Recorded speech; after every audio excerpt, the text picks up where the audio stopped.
The Loom of NDIYA, the kingdom woven from time. Long before clocks, before kings wrote laws, there was NDIYA. A kingdom woven not from stone, but from thread. The loom masters of NDIYA didn't stitch garments. They shaped destinies. Nare was a threadbearer, an apprentice in the only trade left from NDIYA's ruins. She knew the basics: stitch the hem, repair the tear, keep the price fair. She opens a wooden chest marked with the sign of an eclipse and thread. Inside is a spool of golden thread that sparkles unnaturally. But hidden in her late mother's chest was a thread that didn't burn, didn't break. And when Nare touched it, something awoke. That night, Nare lies awake. The golden thread floats in the moonlight. Her room flickers.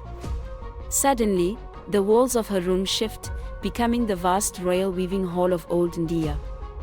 Dozens of weavers in white robes work in perfect silence. The thread hums like music.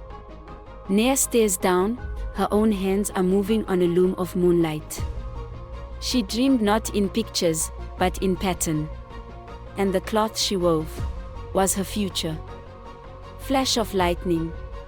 Her cloth reveals her being crowned, then falling from a cliff, then speaking with a queen whose face she shares. But one thread pulled too tight, and time began to unravel. The next day, Nare tries to tell her mentor, but he panics. Where did you get that thread?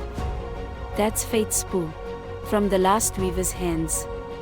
The queen of NDIYA vanished into her own design. Her bloodline cursed to reweave the same fate until one stops stitching. Nare wasn't just born to stitch fate. She was born from it. Nare travels to the ruined palace of NDIYA. Deep underground, she finds the eternal loom, still glowing, still weaving with ghostly hands. She touches the loom.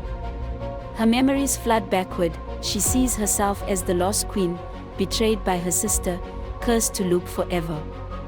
We wrote our fate in thread. But every loop tightens the noose. Only the weaver who chooses to unmake the cloth can break the wheel. Nare threads the golden line into the loom. The cloth begins to form again, showing her being crowned, falling, crying, again and again. She reaches for the shears, but hesitates. To cut the thread was to end the kingdom. But to weave again was to die 100 more times. She closes her eyes. Snap. The golden thread drops. The loom stops. A wind blows through the ruins. A new dawn rises. The walls begin to shimmer, revealing the true history of NDIYA carved in golden fiber. Nare walks out of the ruins.